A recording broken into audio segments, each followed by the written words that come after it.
Alright, y'all, welcome back to the channel. Today we are here to talk about UFC Perth, Jack Della Maddaelna versus Carlos Prates, and I'm going to be giving my predictions for every single fight on this card. Now, when I look at this card overall, I gotta say, it's super stacked, and I'm really excited for this. The drawback is, though, that it's at 3 in the fucking morning, but I guess we have to live with that. But yeah, I'm going to be giving my predictions for every single fight on this card. So without wasting any more time, let's jump right into the video. Alright, so we start off the card with Kody Steele versus Dom Marwan. A lot of people are going with Dom Marwan on this, but I'm not really too sold on this guy. I understand that he won the road to UFC, and he beat the Korean dude in the finals, but I'm gonna be real, most of the guys in the road to UFC, they're not all that. Like, I've seen a bunch of guys at the top of the division just lose outright in the road to UFC once they make it into the big leagues, which is why I'm not really too sold on Dom Marwan, just because, he had a fun fight against a road to UFC contender. Now, I understand that Kody Steele, on the other hand, he hasn't really won a fight, but he made his debut against Rongju, and that's a pretty tough debut, all right? Rongju, he's no couch potato. He's actually a pretty solid veteran, and in that fight, Rongju was really able to test the deep waters of Kody Steele, and Kody Steele was still able to make it pretty close. And now that he's taken a long time off, I think he's a lot more improved than when he fought Rongju. And I also do believe that the UFC is looking to promote Kody Steele, which is why they made this fight in the first place. So I'm going to go with Kody Steele to get the job done. I'm going to say by submission. I know that Dom Marwan, he's a grappler. But, again, he doesn't really show it in many of his fights. He just likes to clinch against the fence.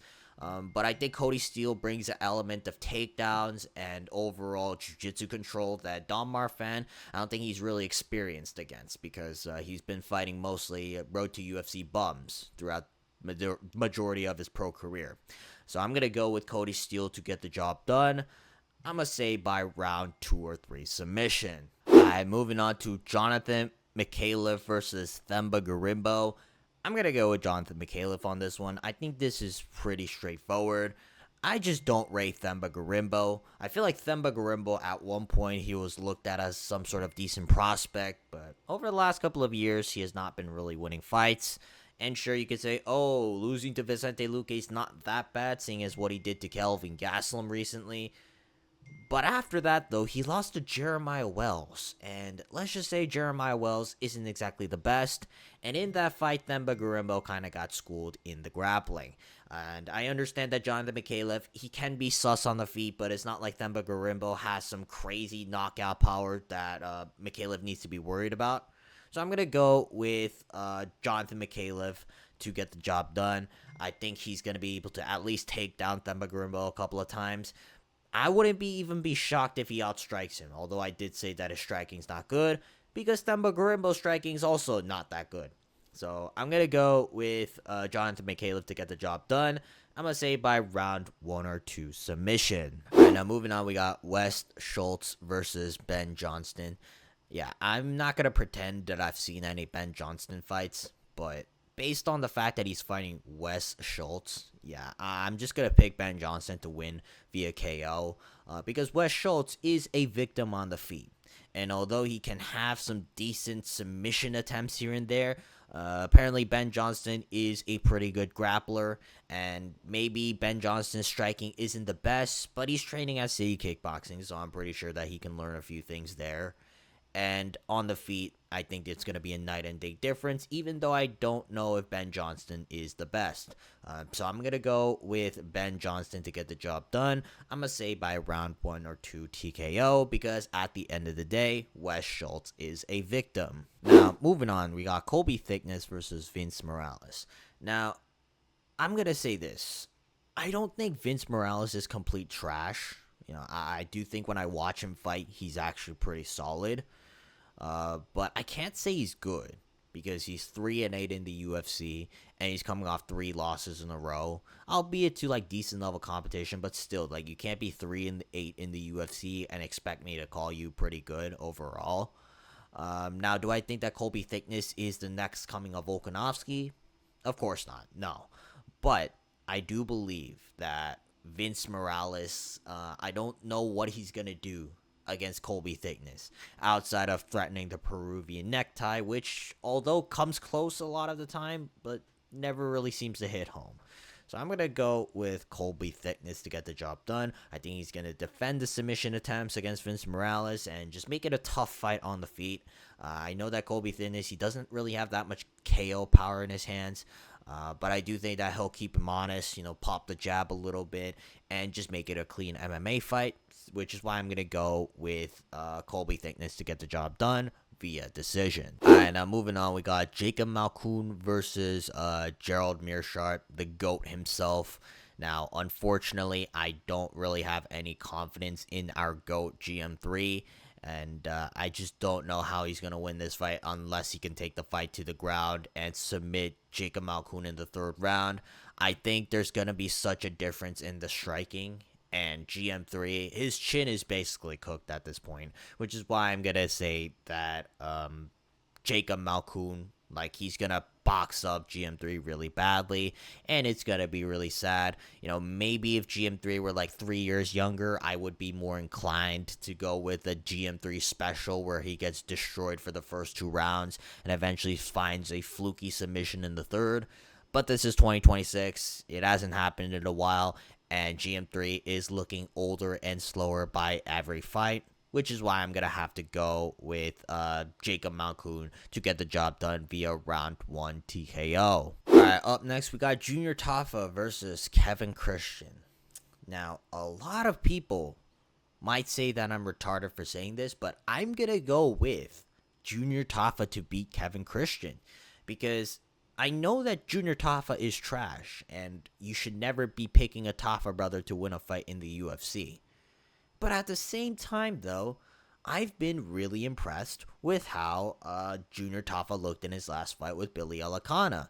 Now, both of these guys fought Billy Alakana, and I'm not trying to do some MMA math here, but one guy almost destroyed Billy Alakana the first round on the feet, and the other guy got completely victimized. All right, both on the feet and on the ground. And I think that Kevin Christian, despite being 6 feet 7 inches tall, he is incapable of striking. All right. And I think that on the feet, there's going to be such a massive difference.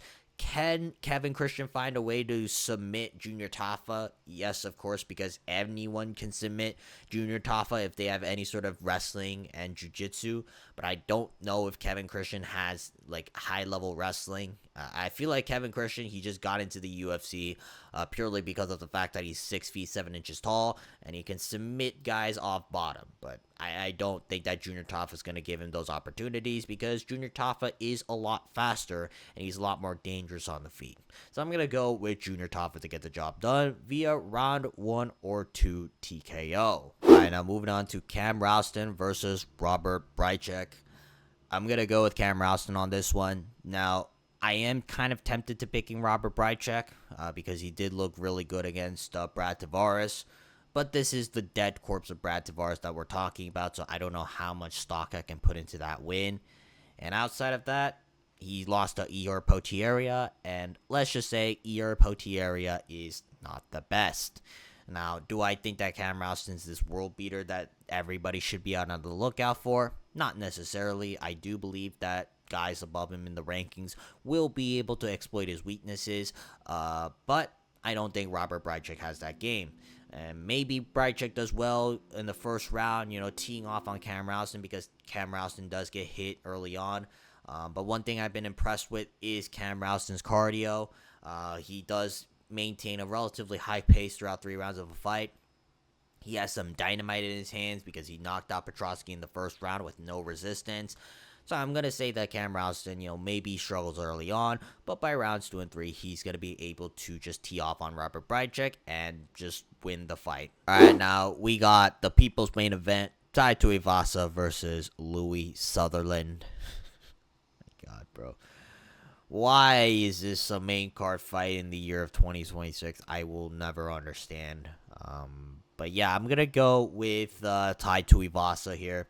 Now, picking Tai Tuivasa is never a good idea because Tai Tuivasa, since 2022, has not won a fight in the UFC. That being said, though, Louie Sutherland is awful, and he has not done anything in the UFC. Right? At least there was a time period where Tuivasa was drinking the Shui, knocking out heavyweight blobs left and right, but Louie Sutherland can't even do that. Right? He's 0-2 in the UFC, and he got victimized in both of his fights. And I must say, I think all of Louie Sutherland's skills have disappeared ever since he came into the UFC, because as of recently, he's just not been looking all that good. So I'm going to go with Tai Tuivasa. I think the Shui's going to return in this fight. You know, the UFC is also always looking for a Shui moment when it comes to Tai Tuivasa. And I think this is one of the only few matchups where I could say that Tai Tuivasa has a solid chance. So I'm going to go with Tai Tuivasa to get the job done. I'm going to say by round 1 or 2 TKO. And then we're going to get the Shui, because that's what the UFC is praying for. Alright, now moving on to Shamil the Blob Gaziev versus Brando Pericic. I'm going to go with Brando Pericic on this one. I feel like Shamil can blob check Brando Pericic using his wrestling, but I don't think Gaziev's wrestling is all that good. And on the feet, Pericic has the significant speed and power advantage over the blob himself. So I'm thinking that Brando Pericic, he's going to throw a couple of calf kicks against Gaziev. And Gaziev, as we've seen throughout most of his fights, he doesn't really take calf kicks all that well. And as Gaziev's starting to wilt because of the calf kicks, I'm going to say that Pericic finds his shots and ultimately slimes out Shamil Gaziev in the first or second round, who, keep in mind, Shamil Gaziev is coming off a brutal slime out by Waldo Cortes Acosta. So I'm going to go with Brando Pericic to get the job done. I'm gonna say by round 1 TKO. Yeah, I just don't see a world where Gaziev's immediately gonna jump for a takedown against Pericic. And even if this fight goes to the later rounds, which Pericic hasn't really been tested there as of yet, Shamil Gaziev ain't the one to really test you in the later rounds of a fight. Let's just say that. So I'm gonna go with Brando Pericic to get the job done. Be a round 1 TKO with little to no resistance. Alright, moving on to Marwan Rahiki versus Ollie Schmid. I don't really remember this fight being booked on the UFC webpage, but yeah, I'm gonna go with Marwan Rahiki on this one. Like, am I gonna pretend I know who Ollie Schmid is? Not really, but I know for a fact that Marwan Rahiki is a prospect that the UFC is trying to build up, and quite frankly, I think being 4-2 in your MMA career and fighting Marwan Rahiki in your UFC debut is just a little bit of a tough task. So, yeah, I'm going to go with Marwan Rahiki to get the job done. I'm going to say by round 1 or 2 TKO. You know, maybe Ollie Schmid surprises us. He can put on a war against Rahiki, because Rahiki is always looking for the dangerous fights. But yeah, I don't see a world where Ollie Schmid can pull off a generational upset, because, again, Marwan Rahiki is actually really good. So, yeah, I'm going to go with Rahiki to get the job done via round 1 or 2 TKO. Alright, now moving on to Tim Elliott versus Steve Erceg. Here's the thing. I know that Steve Erceg hasn't been looking the best recently. You know, he barely scraped by a win against Ode Osborne, and before that, he's coming off 3 consecutive losses. That being said, though, I don't think Tim Elliott has the style to beating Steve Erceg, because the way Tim Elliott typically wins fights, Tim Elliott is the guy who will fraud check you if you don't have any sort of grappling in your game. But Steve Erceg, he can make it very tough. All right, he can scramble at a very high level, and he even made it difficult for Alexandre Pantoja in their fight. And I also do believe that Elliott, he's not a threat on the feet. I know that Erceg has been knocked out a couple of times. But yeah, Tim Elliott, let's just say, like, he has no pop in his shots whatsoever. And I think that Erceg is the lot more technical striker. So I'm going to go with Steve Erceg to get the job done. I'm going to say by decision. I think he's going to land the cleaner shots, and the grappling is going to cancel itself out. And over the course of this 3-round fight, it's going to be very apparent that Steve Erceg is the more technical fighter. So yeah, I'm gonna go with Steve Erceg for that reason. Alright, now moving on to Beneil Dariush versus Quillan Salkilld. Oh man, bro. Yeah, Beneil Dariush is going to get publicly executed. No, there's no way for Beneil to win this fight. Like, I'm sorry, bro. Like, I just can't pick Beneil Dariush, bro. It's just not possible. Like, he has just lost way too many fights for me to be confident in him. And sure, you could say that, Quillan Salkilld, he hasn't been really tested by anyone at the level of Beneil Dariush, which is true. All right, Beneil is still crafty if you can't knock him out. But we've seen Quillan Salkilld being able to throw head kicks against Nasrat Haqparast and knock out Anshul Jubli. And I know that's not a great feat to knock out Anshul Jubli. It's just at this point, though, like, Beneil Dariush's chin's just cooked. So I don't really know if I can confidently say that it's harder to knock out Benny than Anshul Jubli at this point. Maybe he can get into the later rounds and make a crafty Unk veteran decision. But it's highly unlikely. Like, I expected the same thing when he fought BSD. And he got knocked out in 16 seconds. Alright, like, it wasn't even, like, a crazy shot that BSD threw. He just threw a clinch punch, like you would typically see in every fight, just to get the other guy off of you. And Beneil Dariush got flatlined by the first shot that landed. So, yeah, unfortunate for Beneil Dariush. But I think he's going to get publicly executed by Quillan Salkilld. And I think it's going to be time for Beneil Dariush to call it a career because, yeah, I just don't want to see him get KO'd after this fight. Like, it's just happened way too many times for my liking. All right, now, moving on to the main event, we got Jack Della Maddaelna versus Carlos Prates. Now, when this fight first got announced, I've had a very bad feeling that, Carlos Prates is going to sleep JDM. JDM got tagged a lot in his last fight with Belal Muhammad and Islam Makhachev. And I think that CP, he just had that different level power in him. But the thing is, though, who is Carlos Prates knocking out exactly? Like, Leon Edwards? Jeff Neal? And sure, those guys are pretty solid fighters, but none of them are at the level of JDM. And we've seen in the past that it's not impossible to neutralize Carlos Prates' power. Right? Ian Gary was able to do it on short notice, and in that fight, Ian Gary just really picked the volume and just like made sure that Carlos Prates couldn't use his left hand. So I thought that was a very good game plan from Ian Gary overall, even though I find it absurdly annoying. That being said, though, I also do believe that JDM can implement a similar game plan because, first off, his boxing is way better. I think that technique-wise, JDM has the more dynamic boxing. He can target the body. He can throw combinations. Carlos Prates, of course, has more power in his hands, but that's really it. And second off, like, JDM, he's not a bot without a chin, all right? Like, Leon Edwards, like, yes, he's never been KO'd before, and that slime out of Leon Edwards was brutal.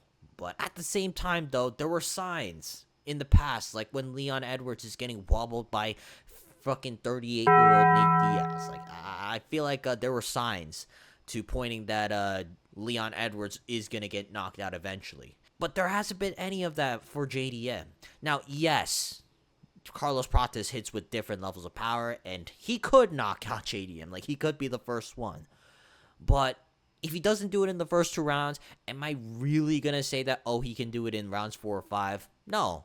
All right, because first off, that's where Carlos Prates, he starts to fade off, and that's where also JDM does his best work, because a lot of JDM fights at the top have been going to a lot of gritty decisions. So for that reason, I'm going to say that Jack Della Maddaelna maybe struggles early on. Maybe Carlos Prates is doing well, but I don't see CP just being able to bully JDM on the feet. And JDM, like, again, he's the more technical and faster striker. And I think that outside of the power, there's a lot more advantages for JDM in this fight. Which is why I'm going to say that Jack Della Maddaelna gets the job done over the course of 5 rounds via decision. All alright, that's gonna be it for this video. If you guys want to see more videos like this, please make sure to like and subscribe so we can monetize this channel. But otherwise, leave any comments down below what you guys think about UFC Perth and who you have winning for all of the main card fights or all the fights that you actually care about. But otherwise, like and subscribe, and I will see you guys next time. Peace.